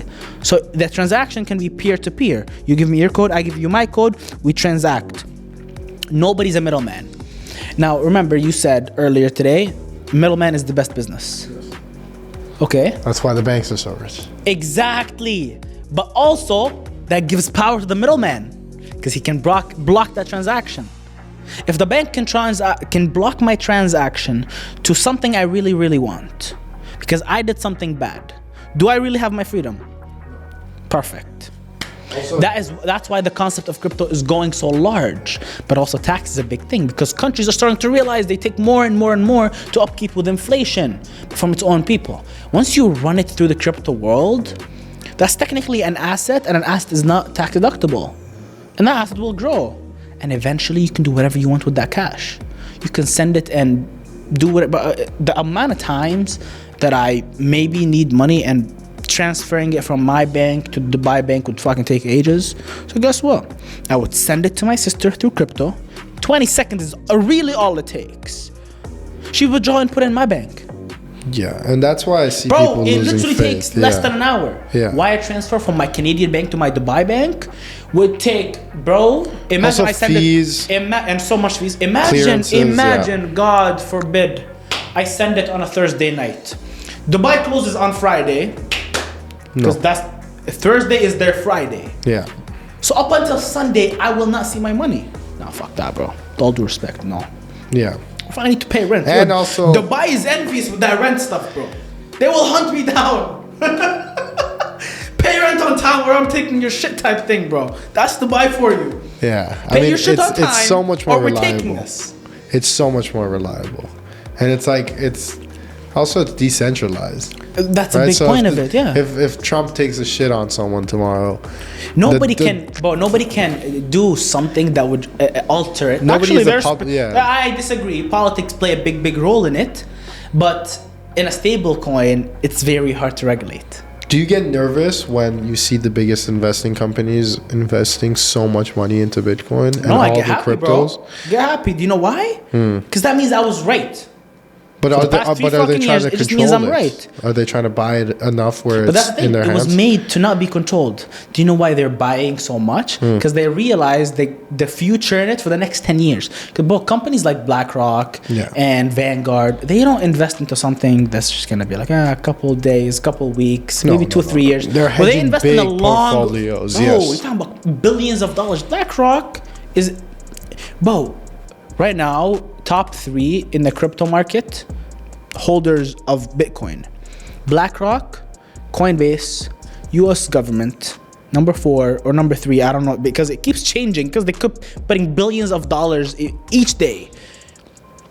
But top 5, not in specific order: US government, Coinbase, BlackRock, Satoshi Nakamoto. The owner of Bitcoin is not number 1 anymore. We don't know who Satoshi Nakamoto is. Yeah, I know. But the guy who created Bitcoin, who has the largest sum of it, guess what? They have more money than him in Bitcoin. But that will tell you something about the future. There's something that's gonna happen here. If you go back in history and study gold, they were doing the same thing. BlackRock, the Federal Reserve actually never bought gold at all. They took the Americans' golds. They never bought it. They go ahead and invest so much money in gold over such a short period of time where they have a monopoly on it. 3 to 1, gold starts increasing in value. Wow. Because they don't invest out of blindness, bro. They invest out of, you're telling me there isn't a single analysis or an analyst, a guy who's there that works there and they pay him so much money, said this not might be a good idea? Bro, all these people are studying it. They get paid millions and millions of dollars. They're studying it and seeing the long-term vision of it. So guess what? And also they need to capitalize on this ETF stuff because they see a lot of people getting into it and it's a lot more profitable for them to get into the ETFs, especially the baby boomers. You should diverse it into this Bitcoin ETF. But that old grandpa ain't gonna open a Coinbase account and start buying. But BlackRock gonna be like, hey, you have $10, $20 million. We can diverse some of that funds into Bitcoin. It's a new ETF we have. He knows how to work with them. He knows how to use the ETFs. Buy. So it's a huge market share for them too. And it's a power play too, bro. Yeah, Why do you think they own the world? I was scared of Because they own the most amount of gold. Trying to do. I was scared of the power play they were trying to do, but you know, seeing them invest gives you faith that this is something that's real now, and it's been real. How do you feel about Trump coming in? Like, I know it's going to be great for crypto. What do you think is his? How do you think his impact is going to translate? Again, I don't like to get political because it's not my standpoint or. Well, I mean, him just winning the election gave us the fucking biggest. But it gave us a huge boom. Yeah. It really gave us a huge boom. And why I think that was a positive boom is because he's pro crypto, but it gave us such a light of like, okay, President of the United States is pro crypto. This is legit. Yeah. It gave it more legitimacy. Also, Elon is his right hand man. But also, and Elon is Elon has always been known as the erratic guy. Yeah. So people are like, okay, Elon, he tweets something, him now being Dogecoin in goes an up. official position. See, it's becoming a lot more legit to a lot more people. Yeah. But I have people that are reaching out to me. He's like, hey, listen, I want to be coached on how to invest into the crypto market. He'll be 30, 40 years old. That's not something that happens often. Do you know why? Because they're saying, okay, this is becoming a lot more legit. I need to take it seriously. So it gave it legitimacy, but also, but Trump coming into office is also gonna impose a lot of tax and a lot of regulations. So he's such a pro crypto, but they need to make money off crypto because right now the U.S. government does not make money off crypto. People in putting money into crypto, it doesn't benefit them. There's no government on earth will just do something for the benefit of its own people nowadays. So guess what? They will find a loophole to make money through it. Yeah, I mean. So it's a big money play too. Don't get it wrong. It's not like they're doing it out of we're for the people. Positive. There's positives, there's negatives, but if we go through them, we'll be sitting here until tomorrow. But you would still say it's a net positive for crypto? Look, I'm not a U.S. citizen, so it doesn't matter to me. But I think because they are the most powerful players in the world, I think in my eyes, I see a lot more positives than negatives. That is basically it. I want to ask you, what is your fear of, why is there such a fear of the crypto market? Why is there a fear? Like, what is it?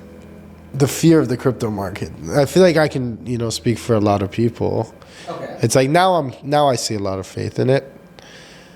Before I didn't see a lot of faith in it because I couldn't grab it, right? But that's another self-limiting belief, right? It's people don't understand. Technically, if you own a piece of land, you can't grab the whole land too, right? But you think just because you could step on it, can't grab it all in a bunch. Just because you think it's tangible, it's like. But now I understand. Business is online, money is online.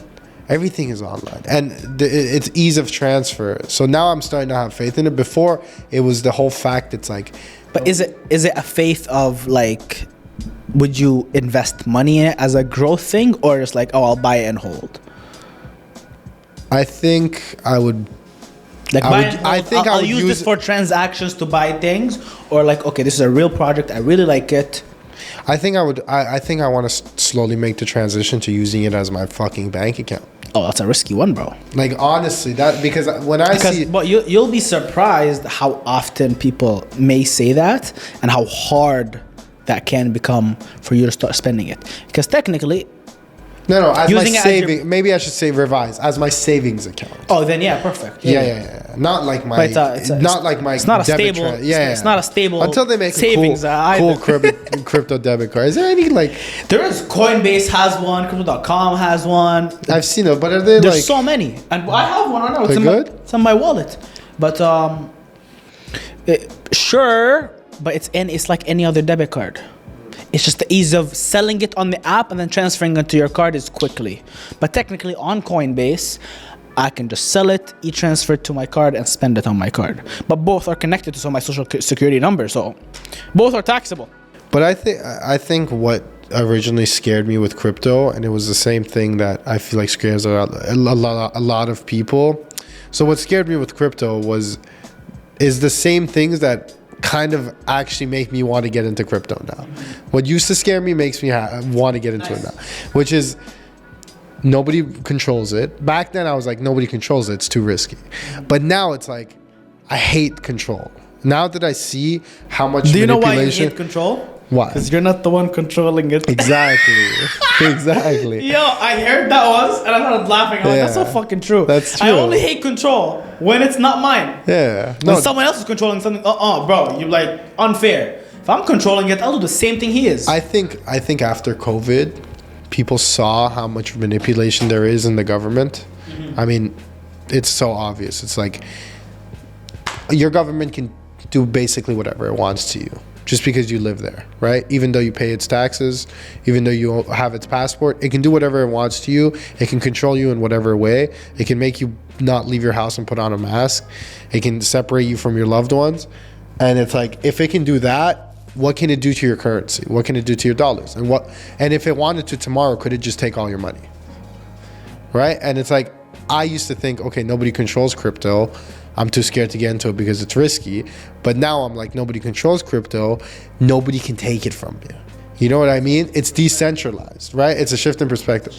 And then it's ease of access for me. It's if I want to send money, because I travel the world more and more, if I want to send money I was in Italy, right? And I wanted to have money sent to me in Italy. I was trying to have euros sent to me. Oh my God, pain in the ass. One of the fucking most bullshit processes. I had to go to a money exchange and this and that, or send a transfer. It was like, if I had crypto in that moment, I could easily transfer it into a... Why didn't you? It was such an easy transfer. You transfer it from your bank to Coinbase. From Coinbase, you choose USDT or USDC, transfer it to wherever you want, and give you cash. I don't know and the crazy techniques enough, yet, yeah. most currency exchanges actually take USDT now. Yeah. Wild. And I'm in the currency exchange. Yeah, they take USDT. We're working with, let me tell you this, as an exchanger, or ex-exchanger, I don't do it anymore, but I'm constantly in the groups and I know what's going on. They've completely moved away. It's transitioning fully into crypto. That was another reason that I'm... Wow, well that's news to me because I don't keep up with them. Persian exchange markets, which is one of the biggest They're just exchange switching like, USDT, USDC, Bitcoin. They're moving completely to crypto. Well, it's so smart. Just think about it. You want to get... Let's say you're in Iran. Your currency is dog shit. Right? Dog shit, okay. You're trying to send your dog shit currency to here. You have to pay taxes there, taxes here, tariffs, and every bullshit that you're Yeah. No, just fucking transfer it to... Go to an exchange in Iran, put it into fucking... give it to them. They'll give you USDT, whatever. And then you just send that wherever you want. You send that here. Transaction fee is probably like what? 99 cents? Yeah. But the best thing ever, bro. But I swear to God, when I send USDT, but it will get there within minutes. Yeah. And it's like maybe a $20 transaction fee because I'm sending such a big amount and it needs 16 confirmations. It's like a minute. Literally, it'll tell me estimated time, 59 seconds. And there's no questions. Bro, I go to the bank. I want to withdraw the $15,000 cash. They act like I killed 5 people. You know what I mean? Or I go to do a transfer. What's the transfer for? Who's it going to? I can give a simple hack, and I'm not saying I use this, and I'm not saying I didn't use this. But there's people in Toronto that I may or may not know. You can give them cash, and they'll give you USDT, or vice versa. Hi, I'm those people. No, like you'll give them like 50 grand on in USDT, and they'll give you cash. Yeah, like on the exchange spot. markets.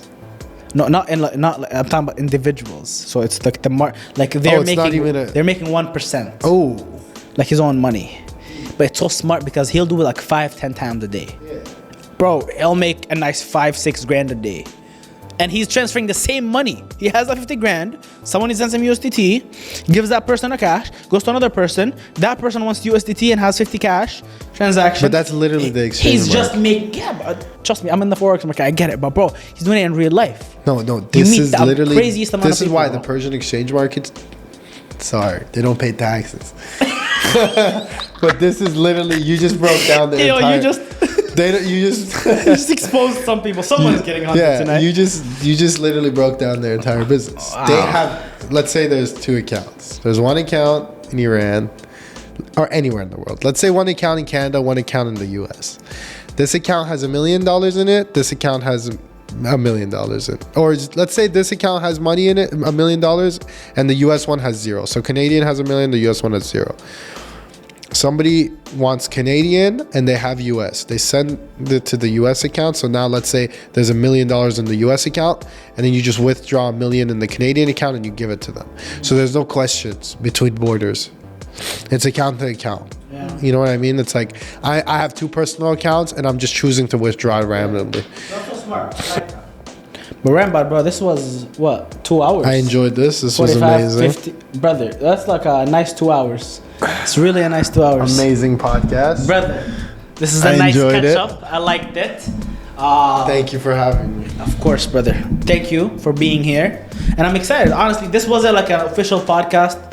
That was my first podcast. It was so. the first episode, and I don't think it was like you were the hosting. It was just a conversation about you and about me. And that's what I really liked about it. I like that. Because a lot of times there's like an agenda behind it. This was less of an agenda. Yes, you had specific topics you want to talk about. It wasn't just randoms about the Muslim stars. But it was specific topics, not specific points that you wanted to talk about. That's what I liked about it. It's 2 people who grew up in the same environment, doing the same things, with comparable life stories, and both evolving for the better. I agree. So it's beneficial to have a conversation between the 2 of us. I think this is gonna be nice. I think this is gonna be nice. Thank you, guys. Thank you. That's basically I it. hope you enjoyed. Thank you.